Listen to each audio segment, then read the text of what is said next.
And we're back. What's good, man? Nothing much, nothing much. It's a wonderful, wonderful Friday. End of the week. This is where we jump in for our Dianoia stirring it up. We just bring some random topics of things that came across the interwebs, the news, things that popped up on our timelines, and we just chop it up with some interesting, random, connected stories. No, I still got this monitor on. Hold on, my bad. All right, cool. So, how was Absolutely. your week up until this day? It's good, man. I'm enjoying it. The MAGA community is falling apart because suddenly they have to talk about policies. They don't have any policies other than racism, sexism, misogyny, homophobia, xenophobia, Islamophobia. They don't have policies. They just have hate. And so now that they have to deal with, the wonderful Kamala Harris, they're starting to fall apart. And I am here for it, bro. They're getting exposed for being the weird little people that they are. The guys who fetishize men in dresses and then get mad that they're turned on by it. It's so weird. It's so weird. And I'm here for it. Well, Finally. with that being a segue to men Yeah, in go ahead. dresses. There's a man that used to wear a dress that played for the NBA by the name of Dennis Rodman. And to my surprise, I did not know this, but he has a daughter named Trinity Rodman, and she plays soccer. She's currently in the Olympics, the 2024 Paris Olympics. And so the USA team opened it up with a 3-0 victory over Zambia, and she scored the opening goal, and it was a nice little move. I sent you the clip. I don't know if you got a chance to watch it or Yeah, I not. saw it. But they're calling it the Trin spin. And so with her kicking and scoring the opening goal in the U.S. win over Zambia, so she popped up in the news, and I was like, Trinity Rodman. I'm like, what? And then I found out she's the daughter of Dennis Rodman. And then on top of that, because the Olympics, she's in it. Dennis Rodman, her famous NBA player father. We come to find out that she's also dating a NFL player by the name of Trinity Benson, and I guess she just came out in the opening and announced their relationship and everything. So to me, that was quite interesting. Because I was like, who is this and why is this on my timeline? Why is this coming across? But to get some quick backstory about it, Trinity Rodman, she scored the opening goal for the USWNT in their 3-0 victory over Zambia in the first game of the 2024 Olympic Games women's soccer tournament. Her goal showcased her technical skills and helped the U.S. establish dominance early in the game. So that's an awesome thing. Her goal came 17 minutes into the first half, and it was a dazzling little move. She got a pass, she did a little turn, did a little spin, kicked it straight into the goal. Kind of an awesome thing. So that's how I was going to segue from the people who cared about men in dresses to a men in a Yeah, dress I who also mean, has kids. absolutely. I'm sure they were obsessed about, Dennis Rodman and his dresses. Let's go to something more interesting. I mean, not more interesting, but more interesting than MAGA supporters and their weirdness. And so it turns out that in Africa, there are there are native people, tribesmen, and they've been in conflict for years with the gorillas. And I was really surprised to hear this because gorillas are endangered in Africa, but they created laws for how they can engage with the gorillas for the tribesmen who are still living off the land. And so they're not allowed to use weapons or guns. They can only use arrows or their hands. And they've been losing these battles to the gorillas. Furthermore, the gorillas are starting to go into towns now. And just like you see the elephants moving into the certain areas to farmland, because they've been compromising their lowlands and the forests. And so they're like, well, if you're going to come into our areas, we're going to come into your areas. So now they're starting to go into farms and take food directly from the farmers. And that has created this big old conflict between gorillas and humans. And it kind of reminds me of what it was like probably 100, 200,000 years ago when other larger primates were still in North America and around the world. And I wondered how humans and the primates of that time engaged with one another. Because I wasn't even aware that there were these conflicts between tribesmen and gorillas. They've been hunted because they're a beautiful animal, and we have terrible humans who go and poach Mhm. and try to do terrible things like that. So you have poachers who do these things. But I did know there were humans in conflict with gorillas, and like almost always losing conflicts to them. And I listened to the video, and the video is kind of annoying because it was like, well, once one of the humans lose to a gorilla, they hate them. Like, shut up, that's so stupid. That's dumb. That's like saying you get bit I by a dog remember and you hate the seeing that dog. part You of the might be video too. That was fearful pretty of the wild. dog, but you don't hate dogs. You fearful of them. And of course, it makes sense if you ever lose a battle to a gorilla and survive, you're gonna be fearful of the gorilla. They're so big, but they also don't really care about humans. Like they're not overly aggressive towards humans. That's why you always see videos of them in the lowlands or in the forest, and you'll see them just like sitting next to a human. As long as you're not like in their way and threatening to them, they could care less because they, for probably hundreds of thousands of years before we became the apes that we are, we probably lived in harmony with gorillas. We probably had a culture relationship with them. It's not until we started building out our cities and having weapons and then going into their areas and cutting down the forest because we want to have an extra tree because we don't want to have a better technology. We want to have to create something that'll make us work a little bit harder to create the goods that we need. So I just thought that was an interesting story where you have these, where it seems like it's wars between tribesmen and gorillas. And they were talking about how many people it would take to take down a gorilla. And some of them, and the numbers were stupid, because of course you don't know, because the tribesmen or these tribes are not communicating with, the city folk. They don't want anything to do with us. So there was so much conjecture about, well, some people say it takes 12. The gorillas, from what I understand, have the strength of 10 men. That doesn't mean 10 men can take on a gorilla. It just means they have the strength of 10 men. Their strength is that level. It's likely that there ain't enough men out there to coordinate together to take on a gorilla. Because it's a losing battle. Once one grabs onto one man, you're down to 9. What are they going to do? He killed that one, and then another, and you just line them all up to get attacked. It's an interesting story. I found it funny and interesting that there is still a wild world out there, and it's becoming more in conflict with us. I mean, when you think about it, you got orcas downing yachts. We got in San Diego sharks, great white sharks that live pretty much in harmony with surfers, which is odd compared to the rest of the world. Because in San Diego, there's rarely there are attacks, but they're rare. And then when they do happen, it's like you can understand the conflict. Like the water was super murky one day. It was a juvenile shark, and usually it's non-fatal. But overall, I remember when I used to go surfing off the coast of San Diego, there would be the first thing that Dr. Dickinson said to me and Mike was, there are great white sharks out here. They're going to be around you. Get over it. They're not going to mess with you. And I literally said to Dr. Dickinson, I don't want to be the first black guy to be eaten by a shark in San Diego. But we would be out there surfing, and never once, I mean, there were sharks there. You can see sharks. They never once bothered you.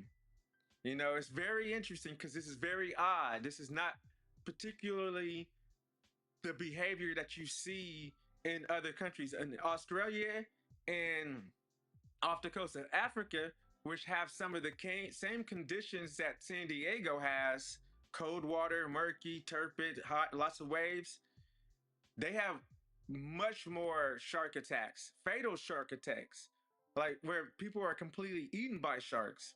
And in San Diego, it's rare for there to be a shark attack. And when there is a shark attack, it's hardly ever fatal. And when it is fatal, it's like very particular conditions.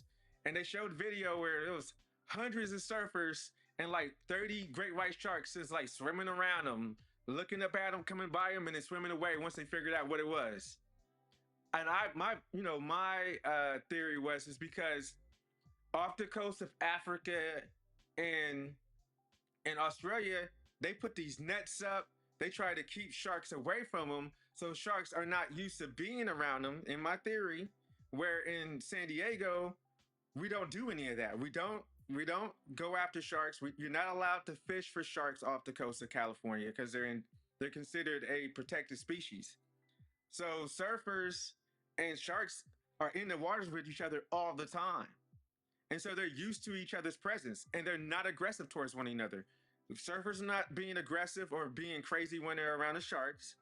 And the sharks aren't being aggressive. I mean, they're being interested because they'll come up and check them out, but they're not kicking at them or being aggressive towards them. And so they figure out that this isn't food. This is just another thing that I live in harmony in this area. And because there's so many surfers and so many sharks, they just have a certain level of respect for each other. Maybe this is like a learned set of conditions. And it's so interesting is that I think it's the University of South Beach or Los Angeles. No, it's Long Beach. The University of Long Beach is doing a study on the great whites in San Diego because of this reality where the sharks and the surfers rarely ever have conflict. And one of the things they highlight is because in California, we also have a protected beach for seals. So the sharks have a large amount of food, mammalian food. And so because they have this mammalian food, they don't actually go after the humans there because the seals in San Diego are also protected. So the sharks are protected and the seals have their own beach and they're protected. And because they are able to have this thriving environment, we actually have a healthy niche here in Southern California. We actually see that there's a positive relationship between surfers and great white sharks and seals. So it's a very interesting set of conditions. And maybe this is be something that they can learn, the tribesmen can learn from when it comes to gorillas and having a, minimal or tenable relationship. Did you get to watch that When video I I watched sent that you? video, what? Hmm? Did you get to watch the What video? was that? Yeah, yeah, that was about to speak on. So when I watched the video, I kind of get what's going on.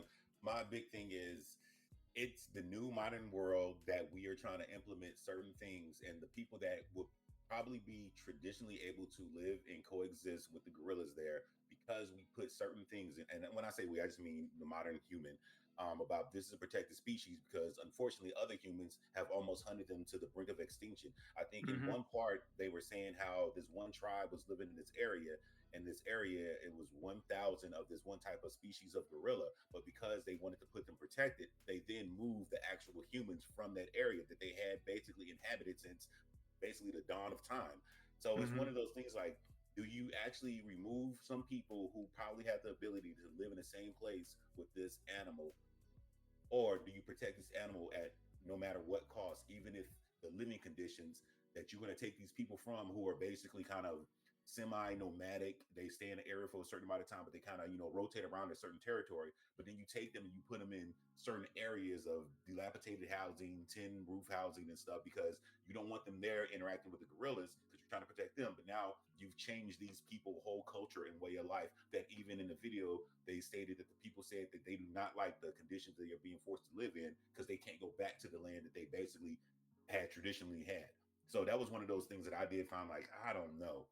I mean, yes, I don't think any species on the face of this earth should be put to extinction. But then again, I also understand that if these people have already built something with the way they live, then kind of leave them alone. But the only Mm-hmm. reason you're concerned is because other people from probably outside of the area hunted this species, this gorilla, to the brink that where there's only like 1,000 left. So who do you punish? Who do you save? Who do you correct? And who are you going to jeopardize by moving them from one place to another? That's what I really took away from it. So, Yeah, it's messy. It's a messy situation. It's one that oh, we and created, right? oh, and then the other part is the fact that the reason the gorillas are winning, and I paid attention to the way the video was titled, which was a very interesting title. Particularly, I got why it was titled that way for YouTube because it says "Gorillas Evict," and like gorillas can't evict, but basically the government protecting the gorillas evicted the tribes from their land. Mm-hmm. So, Yeah, no, it's a messy situation, right? And the onus is really on modern behavior, and it has to change. We're responsible for this planet. You can't just a planet without these apes is less magical. This planet without the wildlife is less magical and probably untenable. It probably will not survive. If these beautiful animals go extinct, they're an important part of the ecosystem. Just because they're macro and you can see them and you can, you know, take advantage of them because they're so easy, right? Doesn't mean that having to sacrifice for them is something that we shouldn't have to do. It really does expose this selfishness in humanity, this inability to be honest. Like, uh, the conflict that you're seeing in Africa is probably a lot less worse than what it would be if it was in the United States. Americans are so damn selfish. And you see it when you have like obvious facts in front of you and individuals can't respond to it in a particularly logical way. Like, I'm loving everything that's going on in the United States right now because for first time in a long time, the conversation and the onus on logic is being placed on a particular group of people. And you're seeing the delirium that they're suffering from. When it comes to like moral, like true moral, accountability. Just the same as these gorillas. When you see you're morally responsible for protecting them, that means that you have to give up some rights. And sometimes you have to make messy decisions about pulling certain people out of a community that they've always been in because of the decisions of all humanity, right? These tribesmen suffer because of humanity. And even though they might see themselves as separate, they are still a part of us. And even for them, they would have to take some onus and responsibility that they didn't create the situation. But because of their connection to humanity, you have to make that sacrifice. And it seems unfair, but it's proper.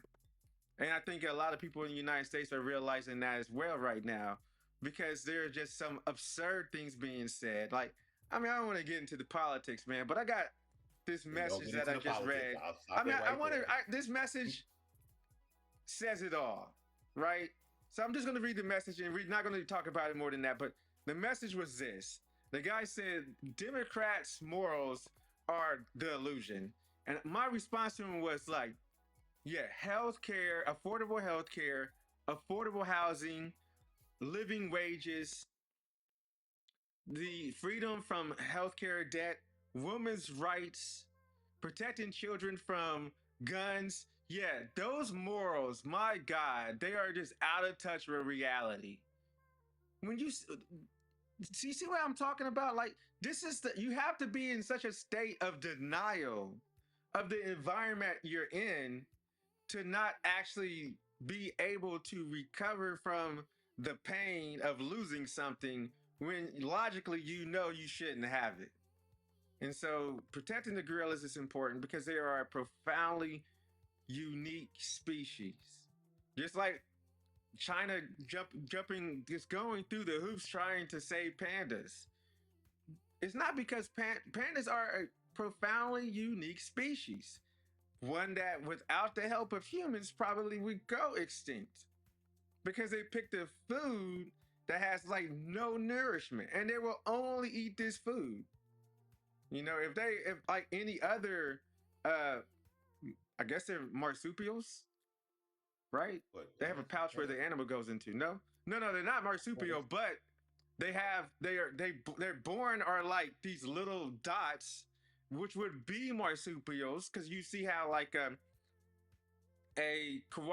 kangaroo would have his baby, but the baby's this little turd that then crawls up into a pouch, and then for another 6 months will nurse off of that and stay inside the pouch until it's able to grow.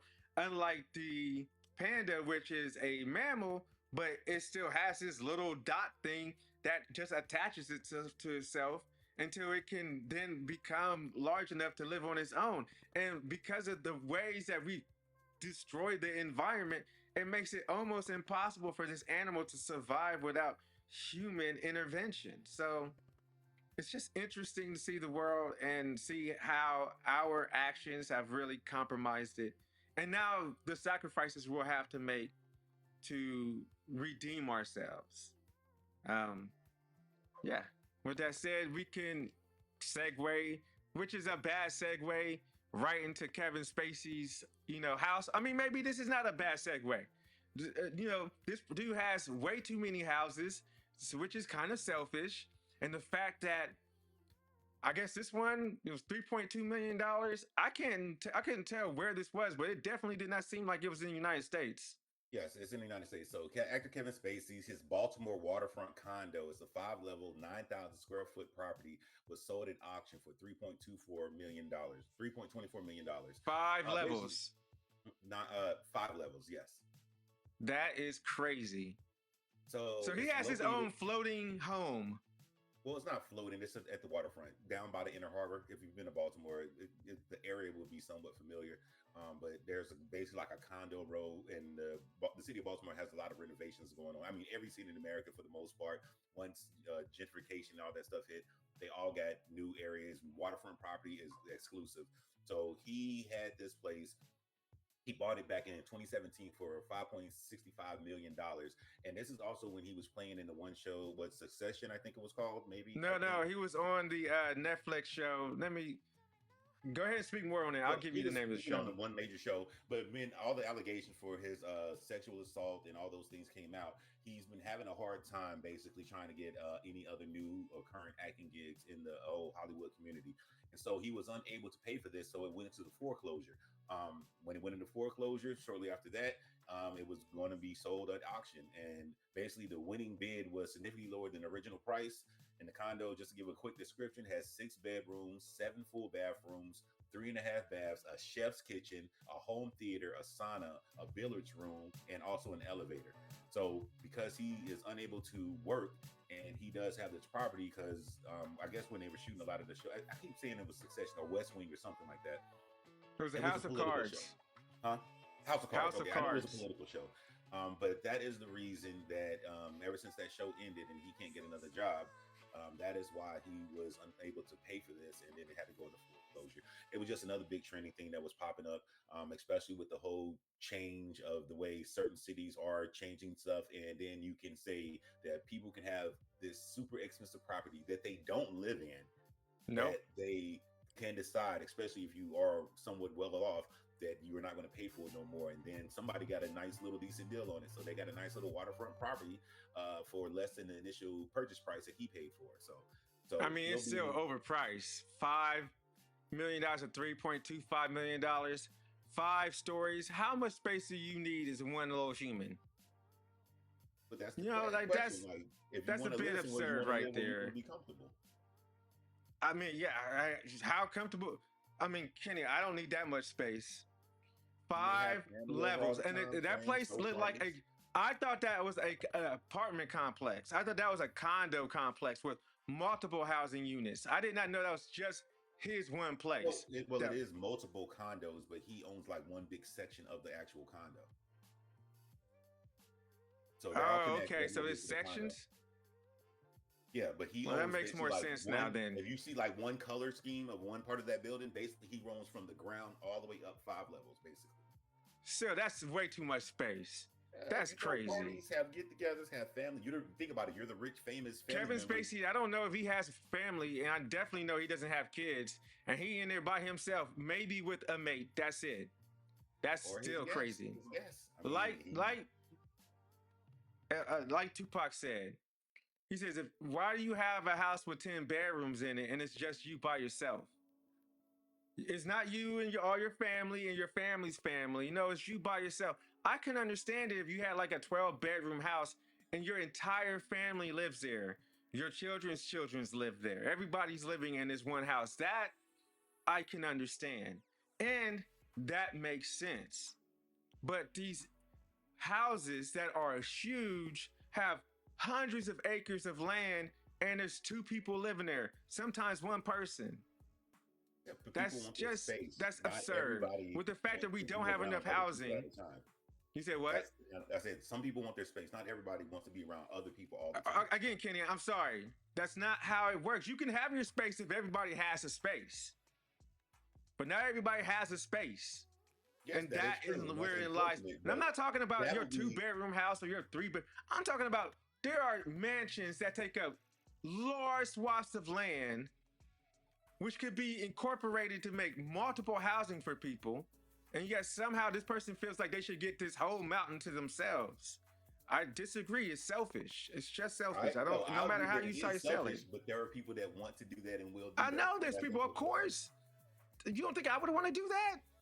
But it's still You said it's wrong. selfish. I don't think you would want to do something that's selfish. I mean, No. People are selfish. I'm not even going to even front like I can't be selfish. But what I'm saying is, it's like there's a reality here. I mean, there's truth. And that is a bit absurd to be living on such a large amount of space. And guess what? Everybody would want to, but just because you want to, don't you mean you should. Like but they then said you in gotta Jurassic go in. Park, you guys spent so much time figuring out if you could. No one asked the question if you should. And that's the most important question: is should you? Because there's no question that you could or that you would want to. So, but yeah, so either way, he does no longer have that, and so that is out the picture. And the one last story that is kind of a sad news to some and just indifferent to others is the Xbox 360 marketplace is closing down. So this gaming console, this is like the one that I had when I was on the ship that we ran LAN wires to all around the ship, and everybody used to play Halo, all these other games. This one got me through a bunch of underway time, and so it is closing down. They are moving on, and the big thing that Microsoft is trying to do is get away from the actual consoles. They're pushing more towards just completely a digital thing. But that gets kind of scary because that falls into the same realm with how we say you shouldn't have to pay subscriptions for everything, as in like using like CapCut and all that stuff. But the place where you can get actual disc and stuff is going away. You're gonna just be able to download stuff for the new Xbox One, and then even with that, a lot of the news reports are saying that Microsoft itself is trying to get away from consoles. They just want you to have a PC, and then your PC will have the Xbox stuff already, integrated into it, and then you would just play like that. So they'll get you locked in into their whole Microsoft world and system. So I would say I don't know if there's a place for that. There are people who like consoles and there are people who like computers. And they're not usually the same person. Like I could care less about a computer. I don't want to have to go buy a computer. I don't want to have to upgrade that thing constantly. I don't want to have to deal with constantly. There's a big difference when there's a video game that comes out on a console. It's going to work on that console, right? You don't need no new driver, no new video cards.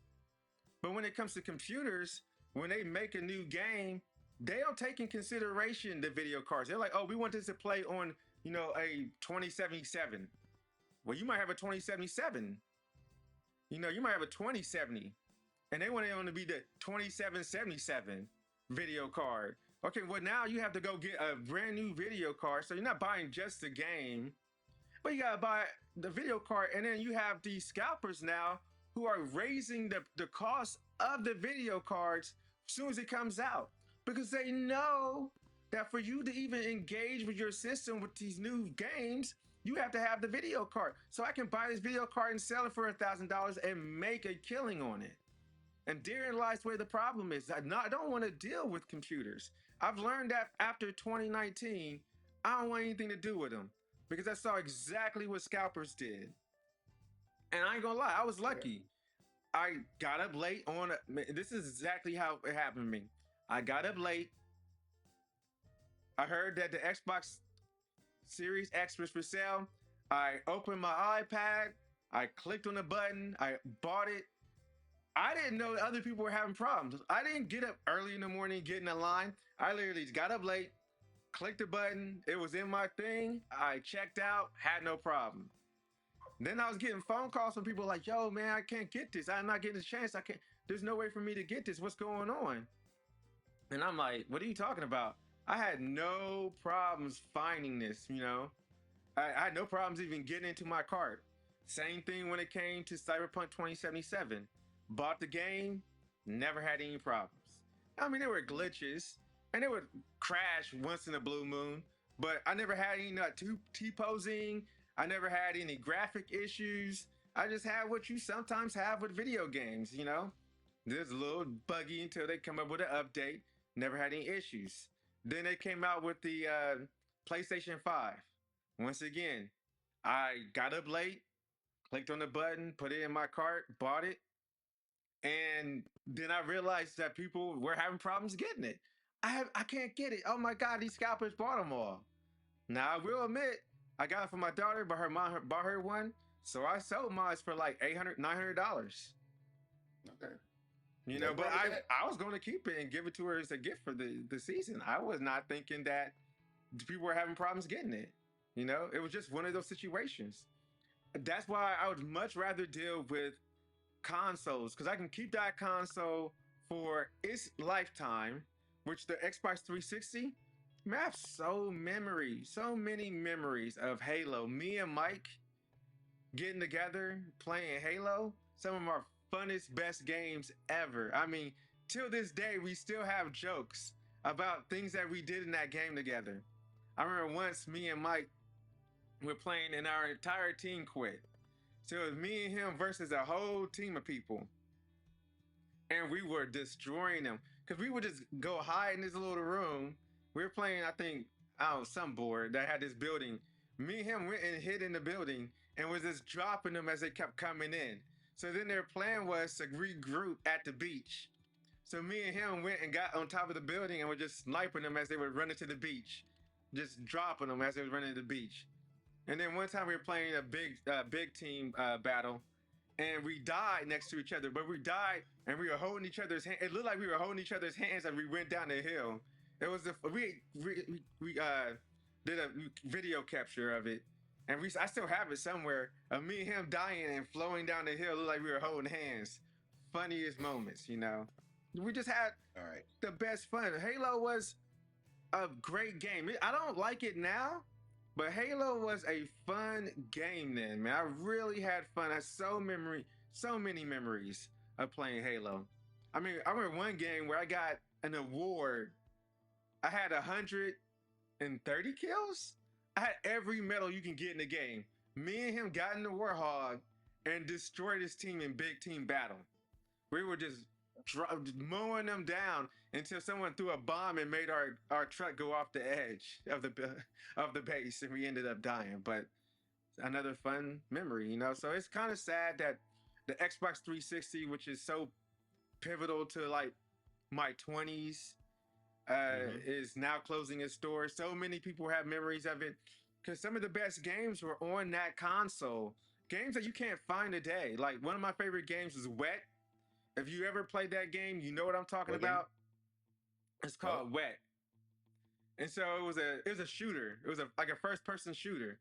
But like it was slow motion. So you had an ability to slow down an area, and then you could do certain stunts to shoot everybody into space.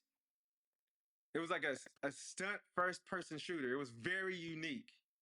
Kind of like it did stuff in bullet time. Bullet time, like yeah, it was bullet time. It was all about bullet timing. So, you know, it was kind of like, okay, you know what it was? It was during the time of Matrix. So, you know how in Matrix where they would like slow things down and you have bullet timing? It was pretty much that. And it was a very fun game, man. And it's gone forever now. Can't buy it nowhere. I mean, I guess you could maybe find it on Amazon, maybe for like $100. It's just hard. These games are so important, and that's what we don't talk about. There are games that are now extinct that people play and that are probably better than a lot of games that exist right now, and you'll never be able to get it back because of all kinds of legal issues, music rights, digital producers rights, companies that are going out of business, and now the rights to that game belongs to somebody who just sits on it and will sit on it forever until someone tries to do something with it. So it's unfortunate. True. Well, I think that's all we have for today's show. We covered pretty much a little bit of everything from here to there. We talked about Trinity Rodman, talked about our relationship, talked about the Olympics. We dropped in on the gorillas that are battling the villagers in Africa. We talked about KevinSpacey and his big ass condo, and then we ended up with the going goodbye of the Xbox 360 marketplace. And just so y'all know, it actually closes down on July 29th. They do say that it's not going to affect anything for multiplayer, so all that stuff is still going to be available. And then if you do have any games or anything for Xbox 360, it is going to be backwards compatible with any of the new Xbox consoles that come out. So if you still have those discs, you can still play them on any new console that you get. But I'm pretty sure that Microsoft is getting away from doing anything with the actual physical disc now. So everything's going to be a download, a DLC, and all that good stuff. With that being said, let me acknowledge Mento G, who's been running up the chat in the background. No questions, just comments about good times. I think we were talking about the Xbox 360, Yeah. Magical Gorillas, and 2025 is going to be lit. Yeah, So, I agree. So, with that being said, you want to say anything in closing? Nah, with that said, we just like to thank everybody. Mental G, what's going on, bro? Good to see you. And we'll catch you guys this Tuesday on the Dianoia Live. And until then, have a great weekend. And everybody, take care. Be safe. Kenny out.